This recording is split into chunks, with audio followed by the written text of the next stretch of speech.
Como que é vender para governo aqui no Brasil? Uma das habilidades que a gente procura, né, é a de vestir a camisa e resolver problemas, né? Porque é isso que a gente faz para os nossos clientes, né? Propondo uma solução de tecnologia, eu não estou querendo vender um produto, eu estou querendo resolver um problema. Eu percebo bastante diferença nesse tipo de, vamos colocar de reunião, uma reunião de feedback nos Estados Unidos versus uma reunião de feedback aqui no Brasil. Aqui, o buffer entre esta reunião de feedback ser uma reunião pura de feedback profissional e ela virar um ataque pessoal, ou pelo menos ser interpretado como um ataque pessoal, é muito pequeno. Esse é mais um Triple Live e hoje estamos aqui com o Vitor. Tudo bem, Vitor?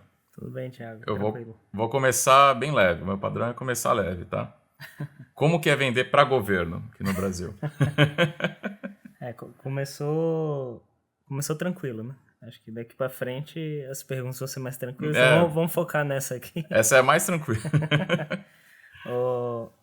É um desafio, né? O desafio da venda para governo, ela começa na venda na parte técnica de convencimento do cliente, de que precisa, né?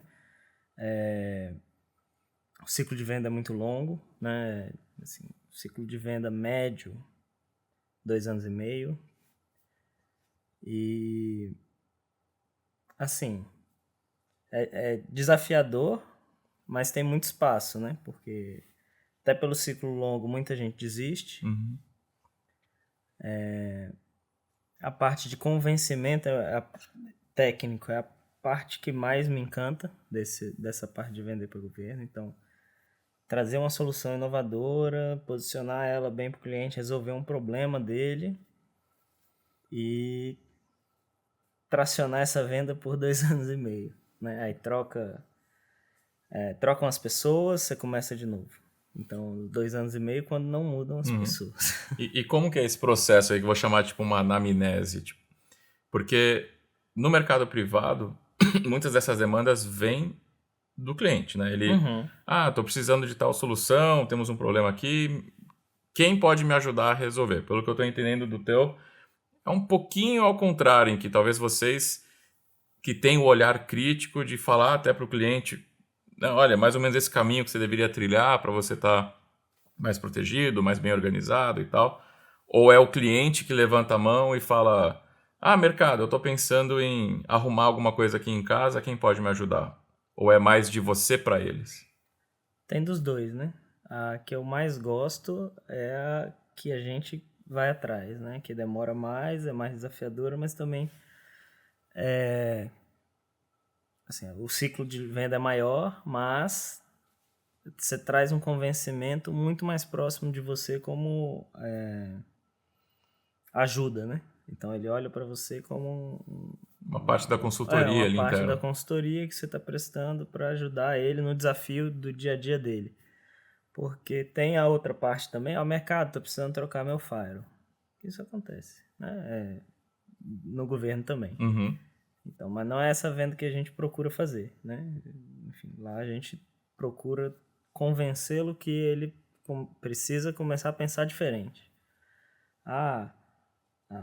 Sei lá, 8 anos a gente falava, daqui a pouco você vai para a nuvem. Não, nuvem no governo não dá. Hoje em dia já é uma realidade, já teve os que foram e os que estão voltando. Uhum. Tem uns que estão indo ainda. Então, Existe alguma relação do governo estar à frente ou atrás quando a gente compara com o mercado privado? Ou seja, existe algum padrão do tipo, olha, o mercado, vamos supor que o governo esteja atrás. Então, o mercado privado está começando a olhar isso, você já sabe que depois de 1 ano, 2, ou o tempo que for, o governo vai começar a olhar ou não tem muita correlação? tem. Eu vejo como sempre cerca de 1 ano e meio antes o mercado privado Brasil, que já é cerca de 1 ano Do e mercado de meio, fora. 2 no mercado dos Estados Unidos, do que acontece lá vem acontecendo depois. O governo, até pelo seu ciclo de venda ser muito longo, ele tem um prazo mais elástico de se adaptar, né? E não só por isso, também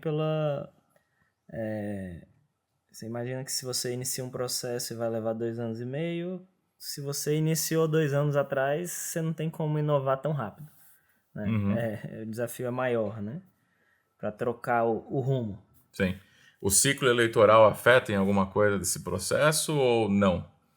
Você tem um ponto ótimo que você tem que iniciar o processo? Ou esses 2 anos e meio, se você iniciar no último ano de mandato do governo, da instituição que você quer vender e fazer o trabalho, seria um problema? Muda a administração, tem que começar do zero.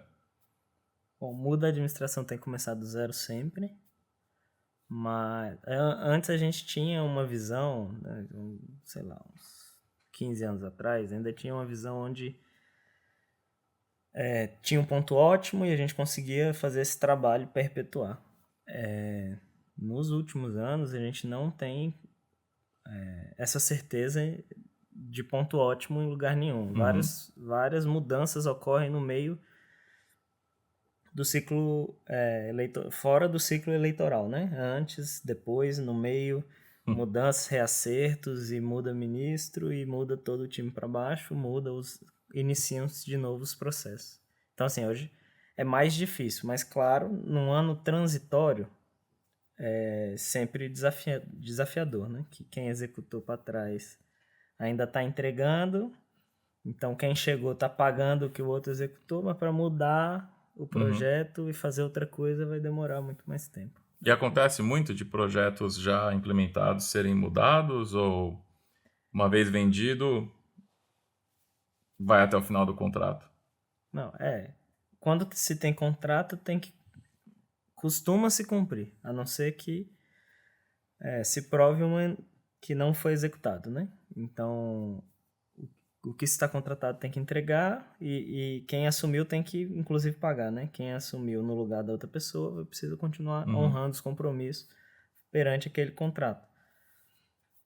Já aconteceu também nessas mudanças ser radicais, então de um extremo ir para outro extremo, dentro do órgão, dizendo, né? Não a nível presidência, não é disso que a gente está falando. Está falando dentro do órgão, se muda de um partido para outro partido oposto, existe uma caça às bruxas e tenta-se dizer que você não executou, mas você tendo tudo bem processado, documentado, isso O importante não é essa organização interna da empresa. Da empresa que presta o serviço para comprovar que está executando desde o começo. Então, tem uma certa burocracia, um trabalho administrativo a ser feito, né? Para defender do risco, né? Do risco de punição, do risco de perseguição. Você está sempre tranquilo que você pode provar que você executou, entregou e recebeu pelo que você fez. Tem alguma coisa hoje no mercado voltado para governo que é a bola da vez no teu segmento? Como assim, em termos de solução? Por exemplo, hoje no mercado privado, né, na nossa empresa, a gente vê muito foco em questão de DLP, PAN, né? Parte de identidade, acessos, privilégios. O governo em si hoje, assim, em linhas gerais, está olhando para alguma coisa a mais, assim, em específico, ou, enfim, Não, tudo é produto.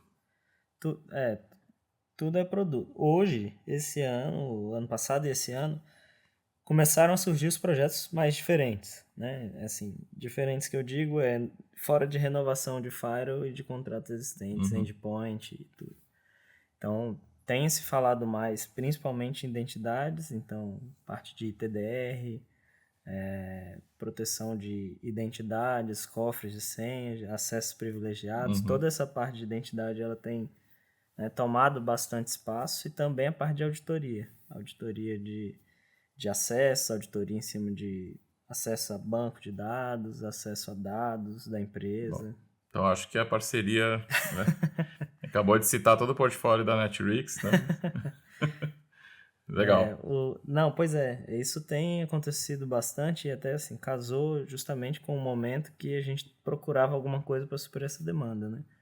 A gente se deparou com algumas demandas de cliente que a gente, apesar de ter um portfólio grande em termos de segurança, a gente faltava essa pecinha do quebra-cabeça, né? A parte principalmente de auditoria e de identidades.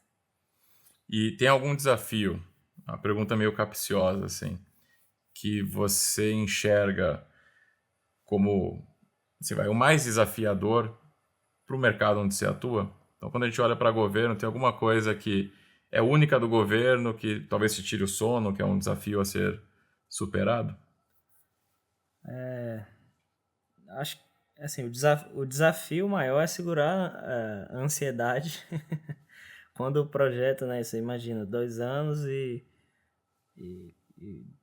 meio de trabalho, quando se publica o texto, né, quando se vai para a rua e sai o processo, em si vai para compras, né, é o vai para compras do É aquele privado, né. processo do edital, Isso, né, com toda a edital, especificação licitação, técnica, isso. e aí E vai aí, para leilão, né, vai para pregão. aí vai pro pregão. Então, é em um momento, ou seja, em meia hora ou 1 hora, vai se decidir quem ganha, quem ganhou. Você não sabe quem é que está participando, se atende, não atende. Tem aparecido cada vez mais empresas que tentam ganhar, a gente chama lá de flanelinha de edital, né? Hum, Ele ganha e aí vira para alguém. Alguém tem alguma coisa que faz isso aqui? hum, Porque eu já ganhei, uhum. então... Mas aí essas empresas costumam não ter atestado de capacidade, não vai ter parceria estabelecida, não vai conseguir entregar aquela solução.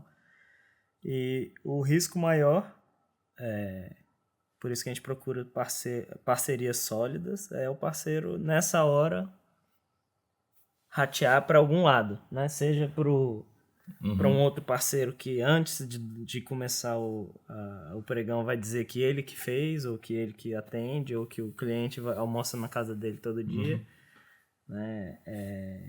Lá em Brasília a gente é acostumado a falar assim, não, pô, ele jantou lá em casa ontem, né?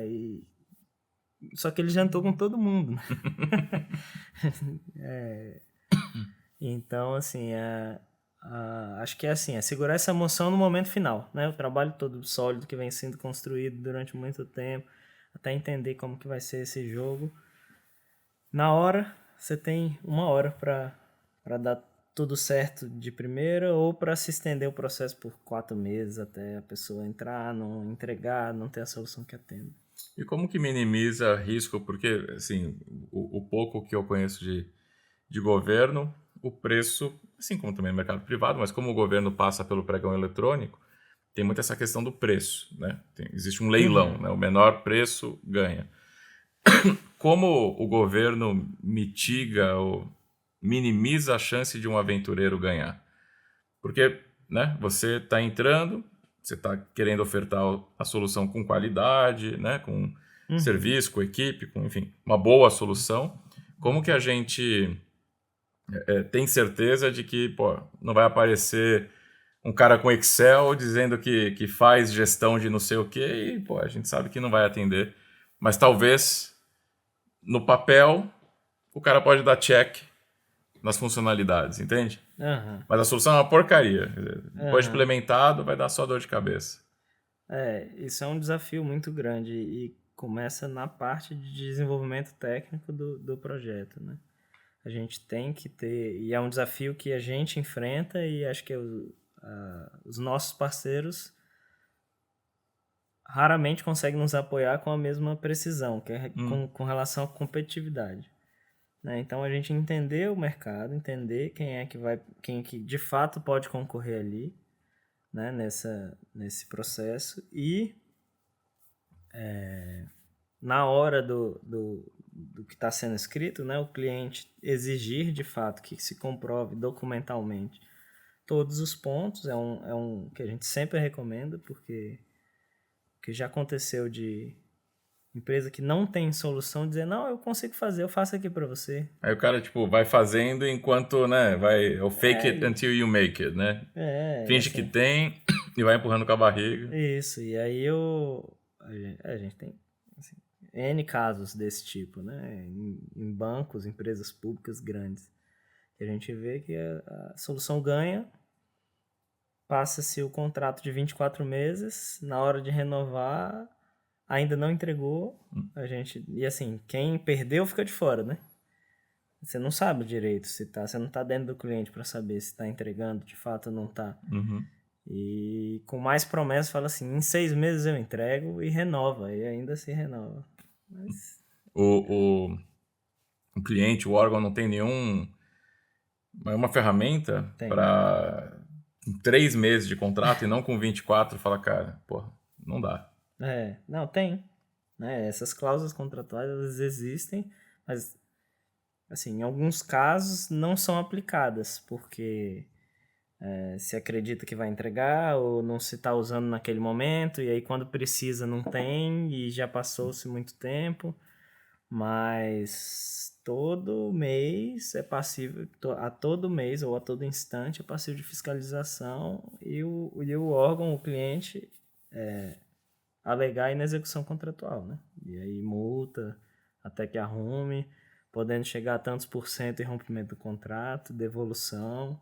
Todos os contratos têm garantia por padrão, com o governo tem garantia. Então tem a garantia contratual que é para esses casos. Uhum. Entregou, tá lá, depois de um tempo fala assim, ó, não atendeu. E aí pega da garantia e vai comprar outra coisa.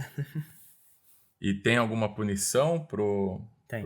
cliente, né, pro fornecedor que não atendeu direito o cliente? Isso, aí o fornecedor também é uma coisa que pouco se aplica hoje, infelizmente, né?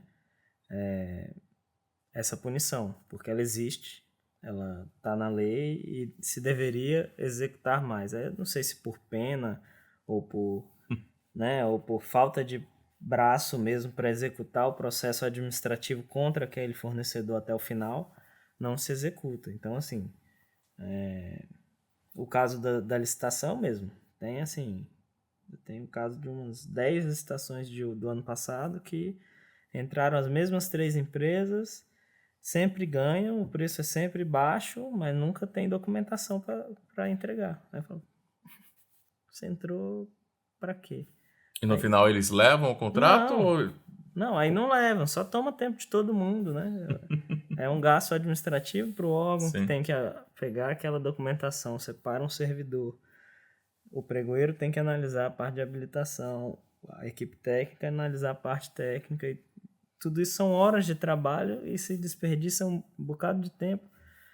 Se devolve e fala, não, você não atendeu. Aí o licitante às vezes escreve, obrigado por participar, foi um prazer participar desse... Só atrapalhou. Agradecer. Obrigado pela oportunidade de atrapalhar, né? Vocês atuam no mercado privado também ou o foco é 100% governo? Não, o nosso trabalho hoje é 85% governo. Né? A sede da empresa é Brasília, mas a gente tem Goiânia, Belo Horizonte e também a gente tem gente em São Paulo e Recife. Então a gente está atuando mais em outras localidades com o privado. A gente sempre busca o privado.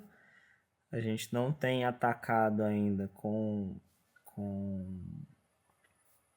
foco as grandes empresas do mercado privado, porque a gente entende que a gente precisa estar muito mais presente nas regiões que elas estão para poder estar bem posicionado como um fornecedor provável das soluções que eles vão buscar.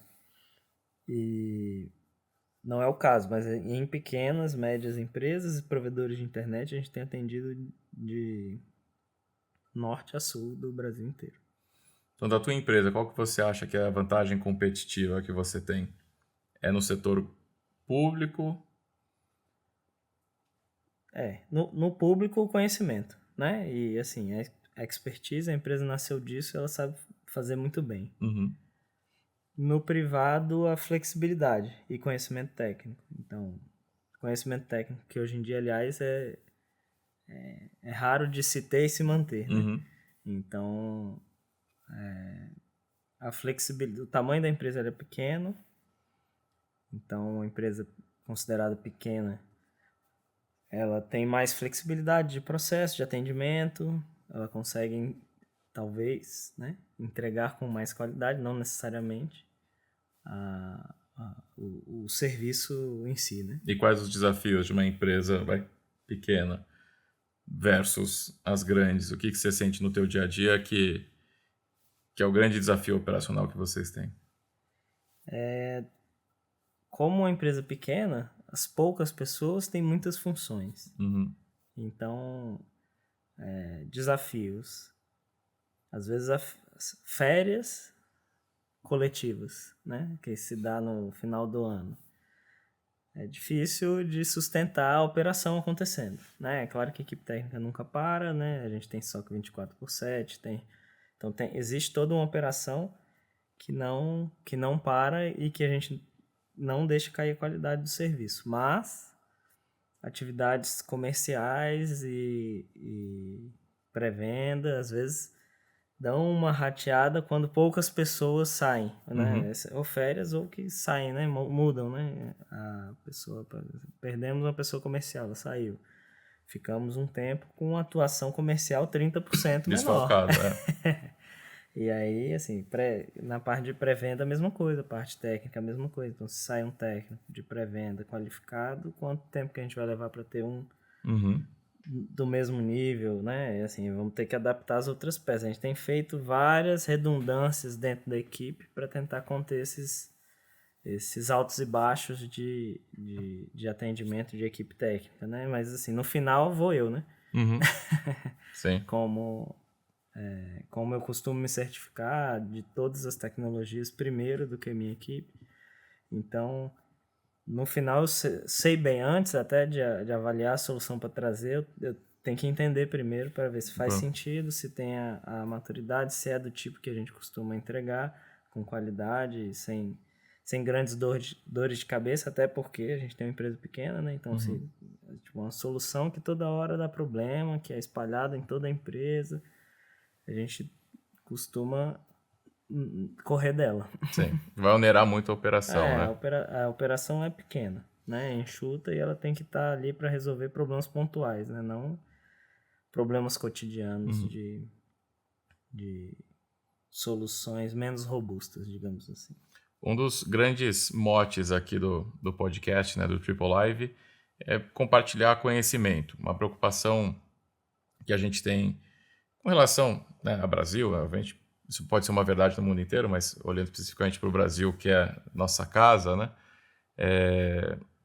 a gente entende que tem tido um certo declínio, né, na sociedade com relação à capacitação, educação, foco das pessoas em, né, se preparar.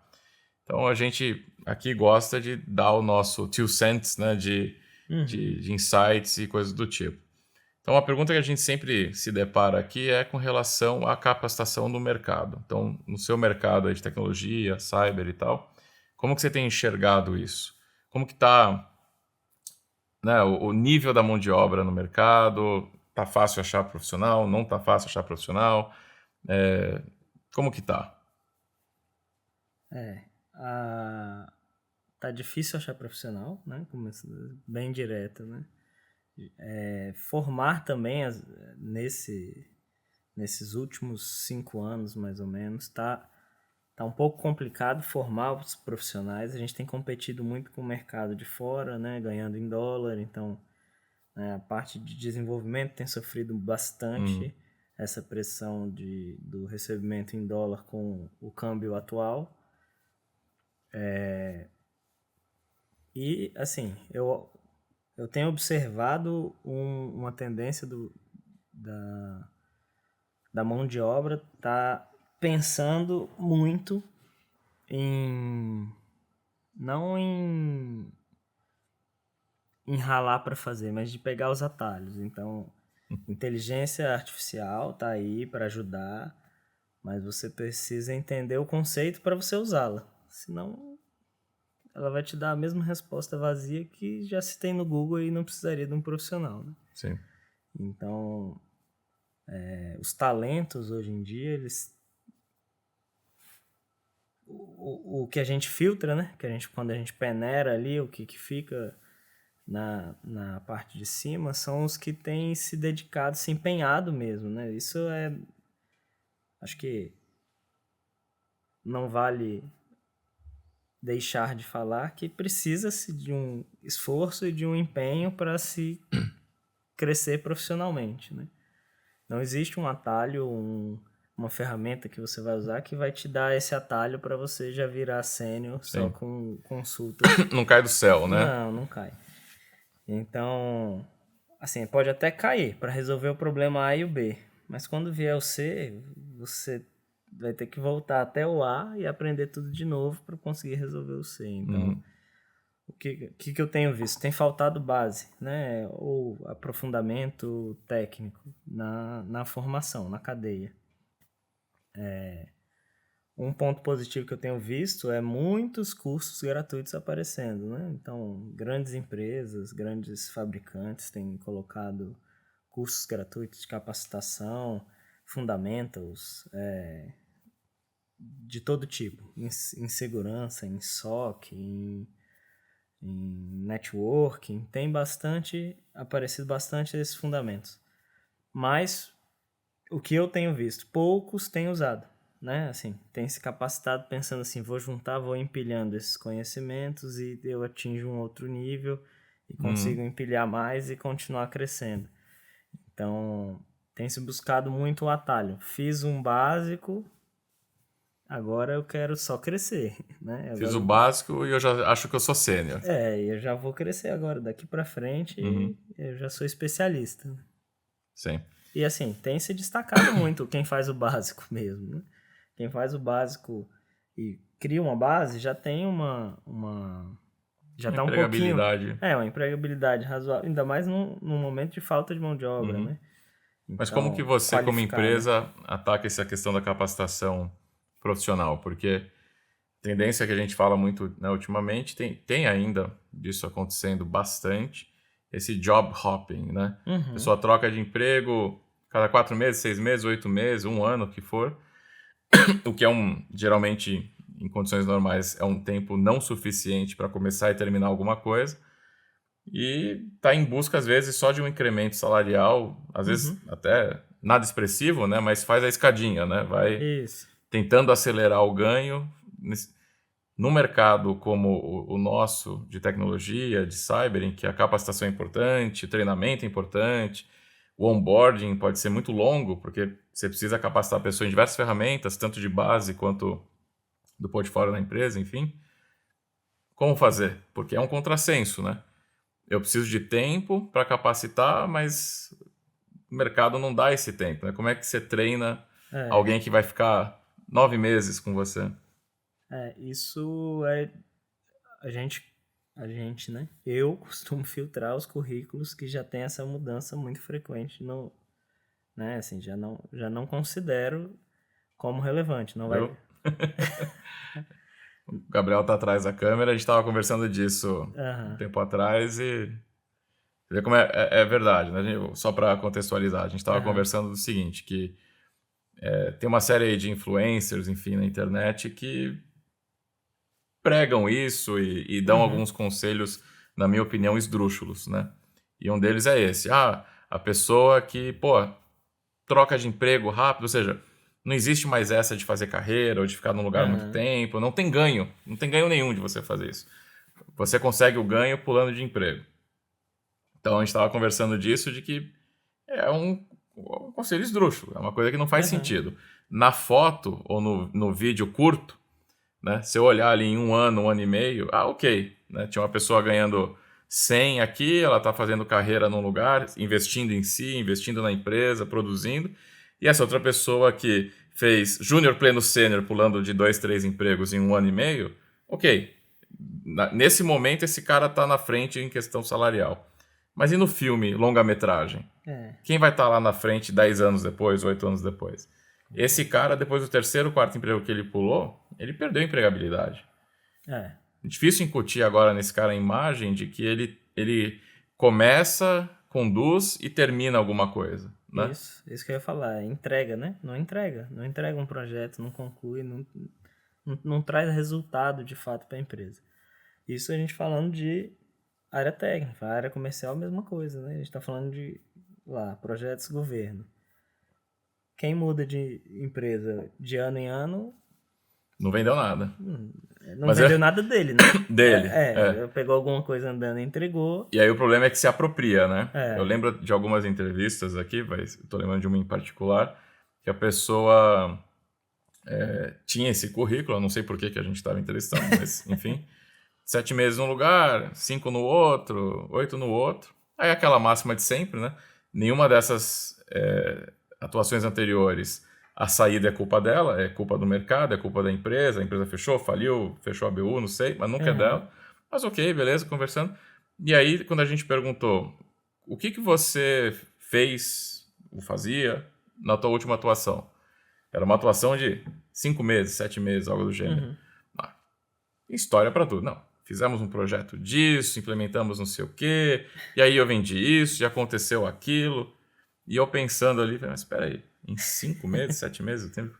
Possível. Possível. O treinamento para conhecer o sistema de RH, acho que dura mais tempo. Pô, pelo amor de Deus. Aí no outro, mesma coisa. Ah, não, vendemos, tínhamos uma meta de X e, né, em 5 meses tá... Não cola, né? Não, quando se aprofunda não tem a entrega, né? Uhum. Que é o que, assim, uma das habilidades que a gente procura, né, é a de vestir a camisa e resolver problemas, né? Porque é isso que a gente faz para os nossos clientes, né? Propondo uma solução de tecnologia, eu não estou querendo vender um produto, eu estou querendo resolver um problema. Uhum. E para resolver um problema, se demanda tempo, né? De entendimento. Às vezes, como é que você, em 5 meses, 7 meses, conheceu a rede do cara para propor uma solução para um problema dele? Exato. Não tem. É o ambiente do cara você não conheceu ainda, né? Você está só na superfície. E então é isso, né? A gente tem visto esse pula-pula de empregos e não tem... a gente não segue, né? Com seleção desse tipo. Você já filtra. A gente filtra. E Currículo que tem isso, você já nem chama. Para mim, eu olho e já... tá. Só se for muito... né? Só se for alguma coisa muito clara, né? Assim, se tem alguma justificativa. Mas se foi mais de uma vez, já não tem justificativa para mim, né? Porque... Sim, 3, 4 vezes. não é consequência, né, do mercado. Ou tem um problema muito grave, é, né? Que não estamos sabendo por que você não para em emprego, né? E a gente costuma, pelo menos assim, na equipe, a gente costuma manter uma faixa salarial um pouco acima para evitar. Uhum. A gente costuma qualificar bem e subir a régua, né? Porque a gente evita, assim, o pula-pula, né? O assédio de, mais R$ 150 por mês aqui, mais R$ 300 ali, né? Se a pessoa a gente busca manter um clima bom também na empresa, de cobrança, né? Tudo alinhado com o perfil da empresa, né? Que, assim, a gente precisa entregar, mas do jeito que você entregar pra gente tá bom, né? Vamos pensar, vamos avaliar a entrega, discutir, tentar melhorar na próxima. Então, tem esse ambiente da empresa, eu acho que pesa mais do que... Assim, quando a gente começa com os trainees, aí eles acabaram de começar. Então, eles não têm a vivência de outros ambientes. Sim. Então, esses costumam sair por pouco. Né? Então, por pouco a mais, né? Então, tá bom. Mas aí ele vai ver o ambiente em outro lugar e talvez pense, Sim. tinha uma vida boa e não sabia. Sim. Né? E até que não faz muito sentido, né? Eu costumo dizer, pelo menos como foi para mim quando eu era bem mais novo, né? Essa é uma fase que você tem que investir em si, né? Em si no sentido, você tem que aprender, você tem que mostrar serviço, você tem que, entre aspas aqui, criar o seu nome, vamos dizer assim, embora não no sentido, né? Mas criar o modus operandi do que significa ser o Vitor ou o Thiago, assim, você tem que criar a tua história, teu ritmo, sabe? Não é hora de você se preocupar se você está ganhando 100 ou 101. Isso, esses R$ 150, o exemplo que você deu aí, não vai fazer diferença na sua vida no longo prazo. Mas você investir em si, aprender, estar num lugar bacana em que você possa desenvolver várias atividades, pôr a mão em várias coisas, isso vai fazer total diferença no longo prazo, né? Não os R$ 100 a mais que você vai conseguir de salário por ficar pulando de emprego. Ainda mais nesse momento que é tão crucial aprender, né? Isso, e assim, o que você aprender, o que você entregar, isso vem de resultado e de reconhecimento. E aí tá errado também, né? A gente tem que fazer esse parênteses, porque tem empresas que não reconhecem também, né? Então, ele tá se desenvolvendo, tá entregando, você precisa fazer esse reconhecimento no recebimento, no bônus, na evolução de cargo dentro da própria empresa. Senão, ela vai, de fato, sair com a razão dela. Sim. Né? Então, Eu costumo dar bastante oportunidade, né? A gente representa alguns fabricantes de tecnologia e as certificações, que quiser pode tirar, e tem bônus por certificação, então quem quiser mesmo ir evoluindo. E aí me pergunto, mas e se ele tirar e sair? Assim, tirou e saiu. E a gente treina de novo. Porque isso também é uma parte social da empresa que a gente precisa entregar, né? Uhum. Se hoje a gente reclama de mão de obra qualificada, mas a maioria das empresas e empresários buscam os atalhos, né? Quem que já está formado aí, está Quem que tá prontinho, pronto? deixa eu achar, R$ 150 a mais. É mais barato pagar o salário um pouco a maior do que capacitar desde o começo, né? Sim. Mas acho que criando dentro da empresa um ciclo de capacitação fica, né? Você vai tendo uma esteira onde mesmo que saiam algumas pessoas, voltam em outras. Mas até se você capacita e para a pessoa é algo que ela enxerga valor, talvez ela até não saia, né? Porque às vezes esse a mais que ele vai ganhar em outro lugar não justifica, né, a perda que ele vai ter de um ambiente bacana, um lugar em que ele tem essa abertura, essa oportunidade de aprender, de fazer coisas diferentes, de se desenvolver. Eu acho que o se desenvolver é muito mais importante do que um dinheiro adicional, né, no fim do mês. Não desmerecendo o dinheiro, claro que todo mundo precisa. Mais dinheiro talvez nunca é ruim, né? Não sei se para o Elon Musk é ruim, enfim, para quem tem muito. Mas eu entendo que faz diferença, né? É uma comida a mais, é um dinheiro a mais que você tem no mês para o teu budget, mas se desenvolver, cuidar da sua carreira, da tua marca como profissional, vamos dizer assim, né? É o que a gente falou, o cara que fica pulando de emprego já colocou, já taxou ali, não tem como, né? Ele tirar aquilo do histórico dele, né? Assim, ele pode até tirar isso ficando bastante, começando a entregar, mudando esse caminho, né? Depois de um tempo. Mas tem que compensar, né? Compensando. Se pulou de emprego 4 vezes em 5 meses lá, tudo rápido, agora também tem que ficar no lugar e criar uma história. 2 anos é pouco, né? Ainda não prova de que não vai acontecer de novo. Exato. Isso. E essa parte do escolher ficar porque tem espaço para capacitar e de se desenvolver, eu não tenho visto muito, são poucos os profissionais que estão começando que têm essa visão.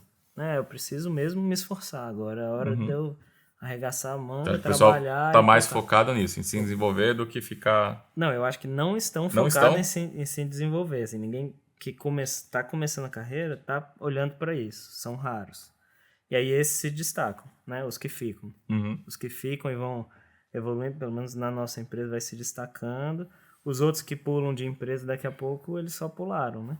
E continuam pulando. E tem um lado, assim, muito da superficialidade nessas coisas. Eu reparo que não é a maioria, claro que não, mas tem uma minoria que literalmente o cara quer o label, né? Ele tava, sei lá, na área de suporte, ele quer entrar em cyber, e aí a qualquer custo ele busca um emprego em que ele tenha a nomenclatura no job description dele lá, né? Que ele quer. E aí deu check nisso. Eu sou analista, sei lá, X, de segurança de informação 1. Imediatamente, ato contínuo.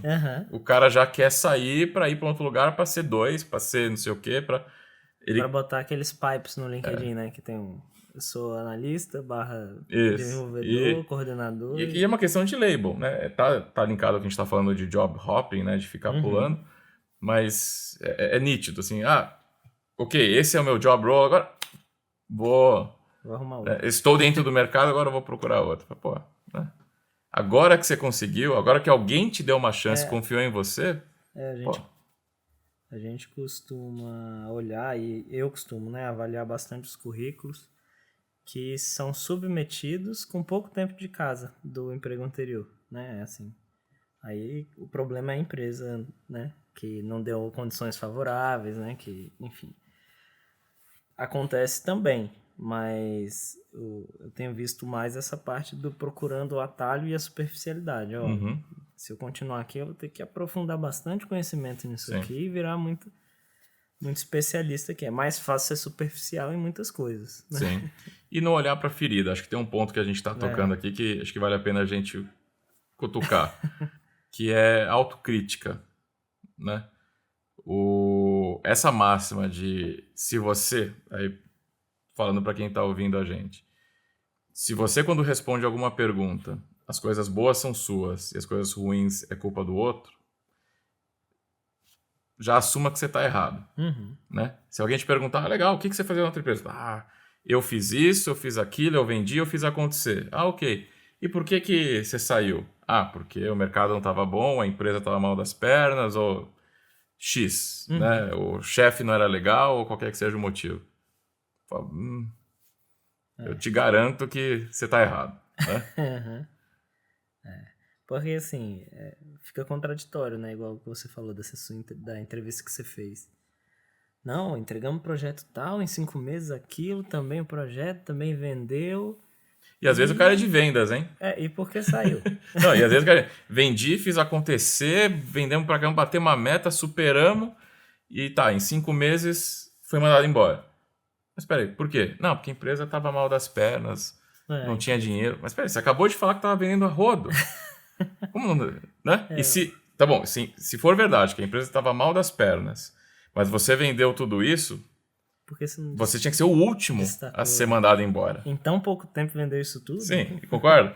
A empresa poderia demitir todo mundo, menos você, que você está vendendo. Então, esses contrassensos, acho que a autocrítica, né, esse self-realization é importantíssimo ter como profissional. Isso até é um skill que as pessoas tendem a não falar muito, mas eu acho que no mundo de hoje, você ter a capacidade de pôr um espelho na cara e ser autocrítico e falar, cara, porra, eu errei nisso, esse é um skill que eu não sou bom, eu preciso desenvolver, isso vale ouro. Porque esse é o cara que vai crescer, porque ele sabe onde focar, onde melhorar, e ele tem a capacidade de assumir os erros. Isso vale ouro. É uma coisa que as pessoas tendem a não falar muito hoje em dia, mas eu valorizo isso muito no profissional. Não, de fato, ter essa capacidade de avaliação e de aceitar a crítica, né? Você falou de se olhar, mas não só se olhar, né? Aceitar a crítica não como tá querendo me derrubar, né? Não como não acha que eu sou importante. Você acha que isso é muito da cultura do brasileiro? Também? Eu posso dar um pouco do meu testemunho, né? Como, perdão, minha formação é nos Estados Unidos e eu moro nos Estados Unidos já há muito tempo. Eu percebo bastante diferença nesse tipo de, vamos colocar de reunião. Uma reunião de feedback nos Estados Unidos versus uma reunião de feedback aqui no Brasil. Aqui, o buffer entre esta reunião de feedback ser uma reunião pura de feedback profissional e ela virar um ataque pessoal, ou pelo menos ser interpretado como um ataque pessoal, é muito pequeno. Sabe? Nos Estados Unidos, você pode falar, porra, Vitor, você tá errando nisso, cara, isso aqui não tá legal, pô, não gostei daquilo que você fez, você lembra? Quinta-feira, tal. Ok. Te dá a mão e vamos tomar um café, tudo ok. Inclusive, tô documentando, tá? Aqui, tô te dando até um warning, tá? Não faça mais isso. Ok, vida que segue. Aqui não. Tem que dar 10 mil voltas, fazer 38 disclaimers, né? Vitor, não estou te atacando, não é nada contra você. Gosto muito Gosto muito de você, mas não me leve a mal. Então, esses dedos, acho que é um pouco até o que você estava falando no início, da perda de eficiência no governo. Isso é uma perda de eficiência. Se eu não consigo chegar numa pessoa que está, né, trabalhando comigo e a gente rapidamente se alinhar, cara, a gente está na mesma batalha, a gente está no mesmo jogo, a gente está no mesmo barco remando.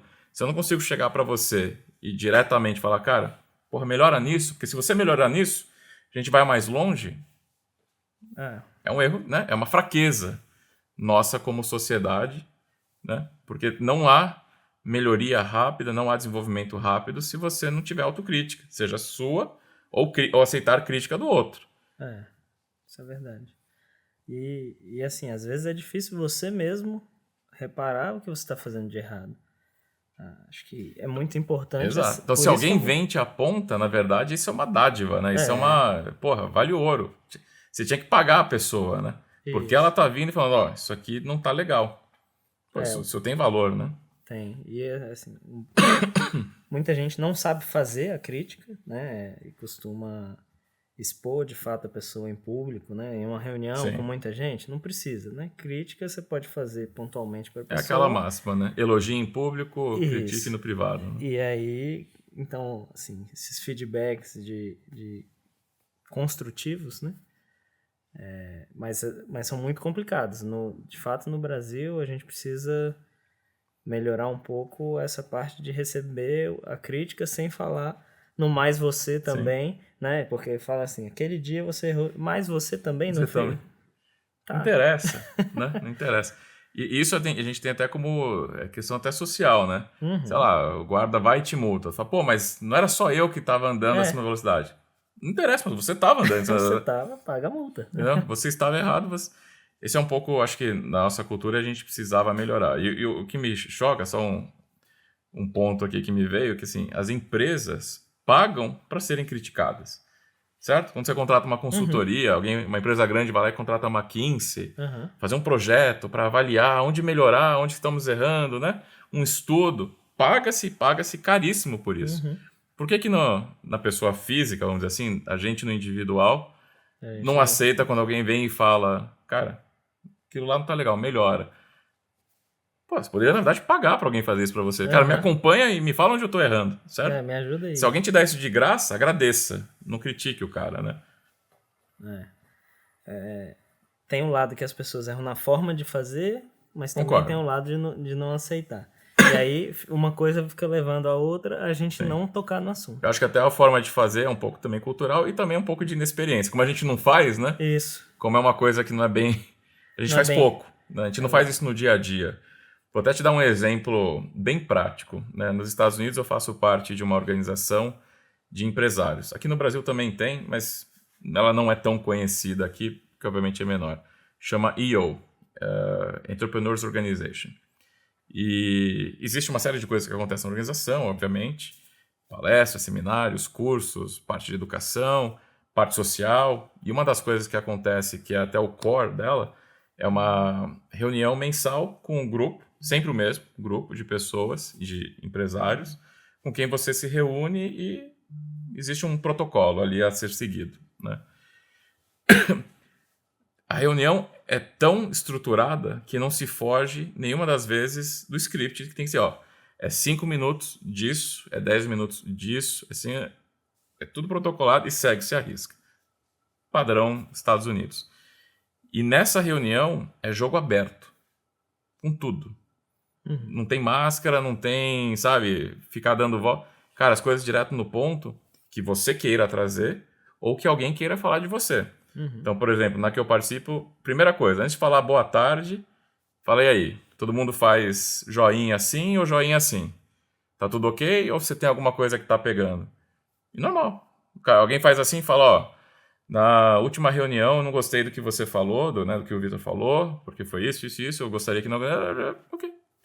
Próximo assunto. Então, agenda de hoje. Não fica aquela coisa tipo padrão assim, Brasil. Vai dar treta, sabe? Ok, beleza. Tá entendido? Ótimo. Vamos. Pô, sensacional. Pô, isso é bom. As primeiras vezes que eu participei de coisas assim como brasileiro, você já fica, não vai dar, velho. Nada. Tranquilo. Ninguém nem mexe um fio de cabelo. Ok, entendi, concordo, beleza. Próximo. Pô, sensacional. Resolvemos um problema interpessoal, ou seja o que fosse. Às vezes pode ser coisa banal, alguém fala, cara, não gostei que... Porra, a gente marcou de jantar domingo e vocês cancelaram 1 hora antes e tal. Então, não gostei. Ok. Ou pode ser uma coisa pessoal. Em 15 segundos, alinhamos, resolvemos um problema, né? Deixamos explícito. Pô, fantástico. Um negócio desse no Brasil já não aconteceria. E se fosse acontecer, ia levar 30, né? Ia ter que ser, Vitor, mas sabe, eu queria falar... Ia ter todo aquele preâmbulo para poder chegar no final e falar, cara, não faz mais aquilo. Da próxima vez, tenta fazer um pouco diferente. A gente já tem, me leve a mal. A gente já tem todo um vocabulário para contornar, para poder... É o famoso também, a gente não fala não, né? Eu não sei quem que falou do nosso comercial esses dias. Tava meio, acho que puto, e falou, porra, né? Assim, brasileiro não fala não. Fala não. Melhor falar não, né? Você quer comprar de mim? Não. Não perca tempo comigo, eu não vou comprar de você. A gente fica, não, veja bem. Me liga semana que vem, né? Quem sabe? Vamos tentar mês que vem? Vou tentar, pô. Cara, fala a verdade, vai ou não vai, né? Eu tava tendo uma discussão outro dia sobre o não também, né? Porque o não é complicado, né? A gente, em relações pessoais, vamos jantar lá em casa? Não. Né? Você não precisa dizer que sua avó vai no jiu-jitsu de manhã. Né? Você inventa uma desculpa qualquer. Sim. Não, vou levar minha avó no jiu-jitsu. Não, não precisa. Não. As pessoas nos Estados Unidos não teriam problema nenhum em dar uma resposta. Vamos supor que o cara fala assim, não, cara, eu não gosto de jantar na casa das pessoas porque tem algum motivo. O cara fala, eu não gosto. Eu já vi isso acontecer várias vezes. O cara fala, vamos, qualquer coisa, jogar golfe no sábado? O cara fala, não gosto de golfe, não gosto do, sei lá, do ambiente. Não gosto. Vamos fazer outra coisa. Aqui já seria assunto na roda do bar no dia seguinte. Nossa, você viu que o cara, porra, é fresco pra caramba, não quis ir com a gente. E daí? Sabe, não tem essas frescuras, né? Então acho que a gente tem um pouco a aprender nesse sentido. Acho que tem, não tô, de novo, né? Só para deixar claro, não tô vangloriando a cultura americana.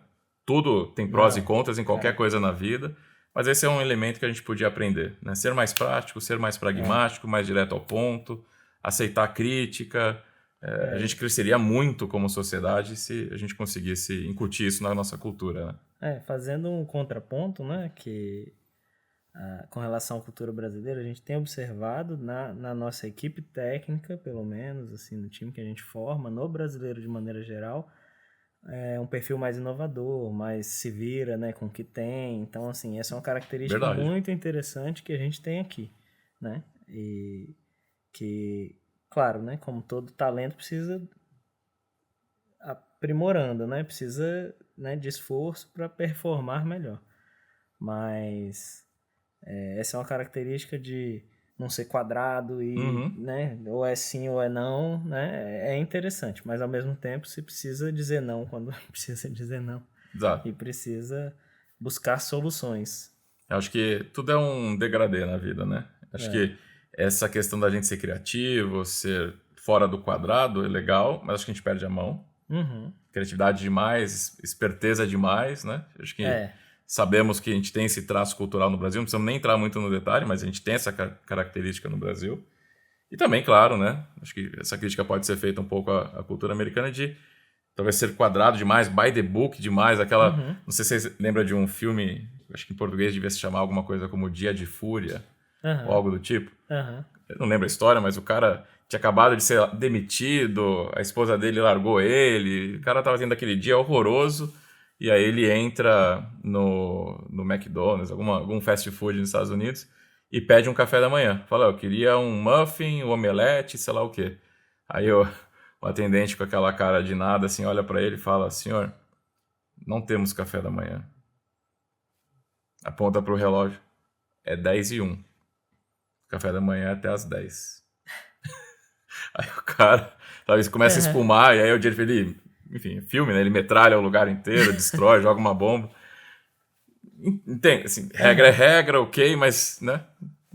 Um pouco mais de flexibilidade também ia ser bom, né? Também ia ser bom. Vitor, uma pergunta também, acho que interessante, com relação ao empreendedorismo, né? Você é empreendedor, empresário, então uma pergunta de perfil. Todo mundo pode ser empreendedor? Não. Assim, tem a parte de empreendedorismo, né? Chamar empreendedor, né?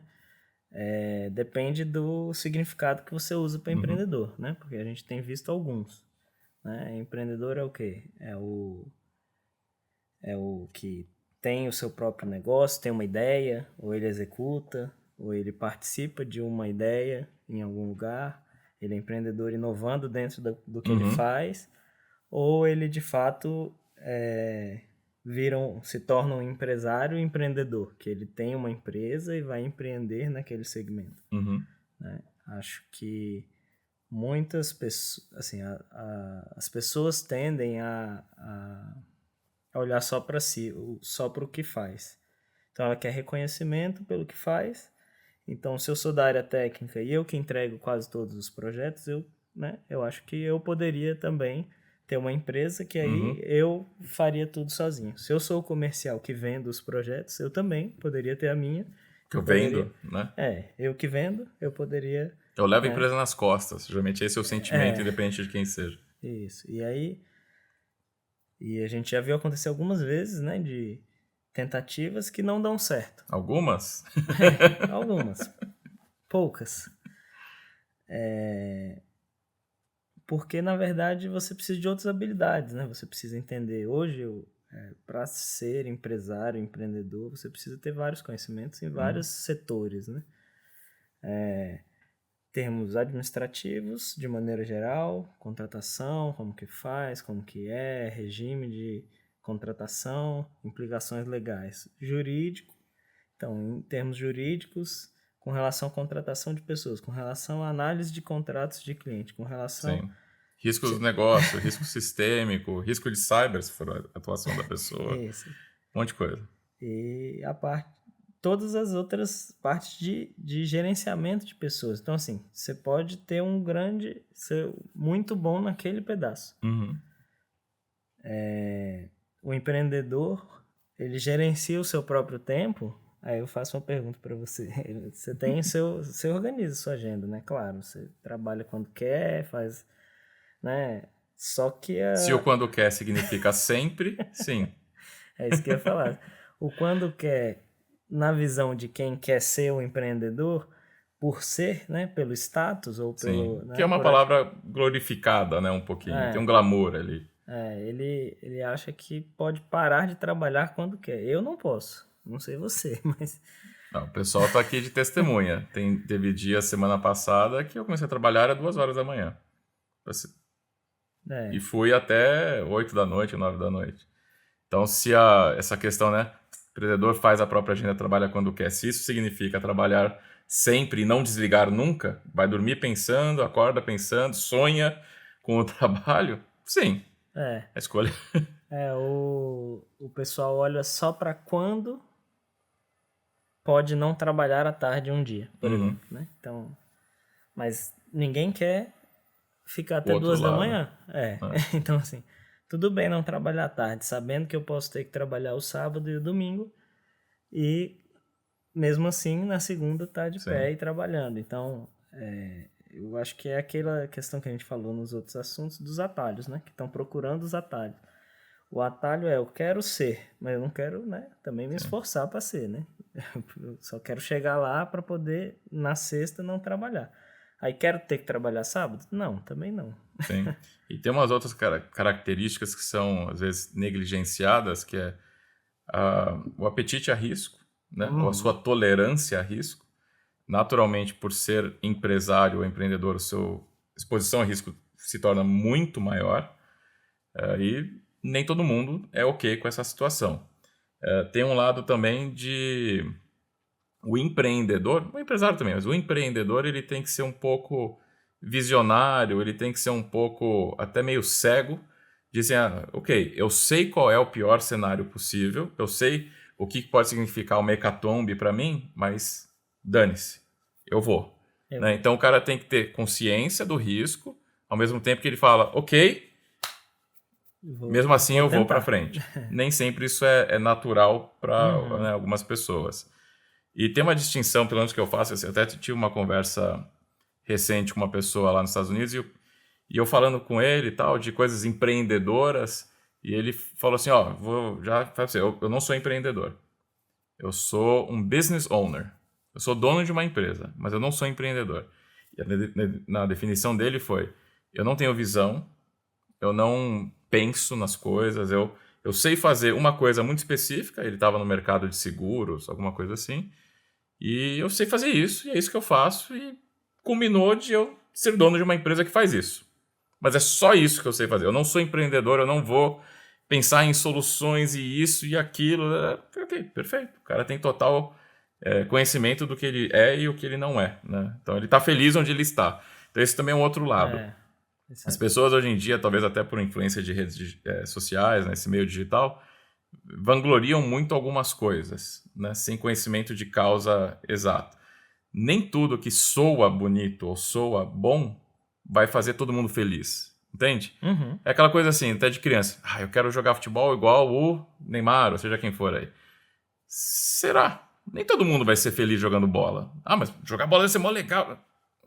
Não necessariamente, concorda? Uhum. Né? Ou aquela profissão tá em alta, tem que ser essa profissão, porque paga bem, porque ganha muito. Cyber até entra nesse meio, né? Quantas pessoas migraram para cyber só porque paga bem, mas não tá feliz, não gosta do que faz e tá lá pelo dinheiro? Isso não vai dar certo, né? Você tem que fazer algo que te deixa feliz. Então, não é porque, pô, empreendedor ou ser empresário, né, tem esse glamour na palavra que é a resposta certa para você, né? Tem essa questão do glamour, né? Que eu acho que muitos buscam o glamour, né? Mas não buscam o... E o que você falou na nossa conversa aqui, o atalho. Ele acha que ser empreendedor é sinônimo de ser rico, ser empreendedor é sinônimo de ficar milionário e poder não trabalhar de sexta. Ele quer isso aqui. Ele não quer a jornada as noites mal dormidas, o estresse, o perder dinheiro, o trabalhar por muito tempo, provavelmente sem ganhar um tostão. Concorda? Você tem conta, tem funcionário, tem isso, e pô, não sobrou nada. Não sobrou nada. Você trabalhou esse tempo todo de graça.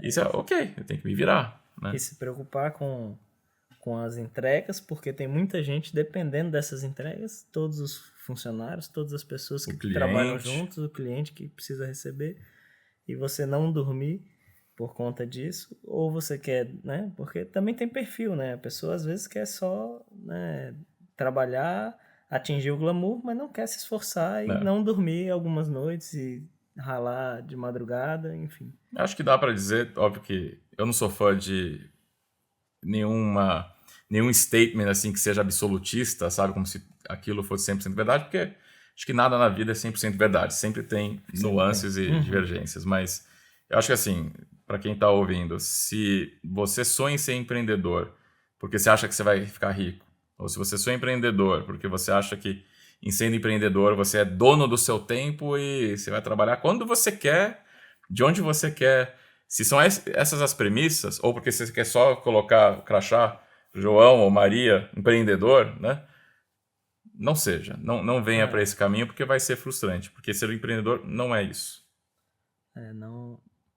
Principalmente no primeiro momento, não é isso. Pode ser que quando você tiver uma empresa daqui a 40 anos e você só for conselheiro e aí quiser botar talvez.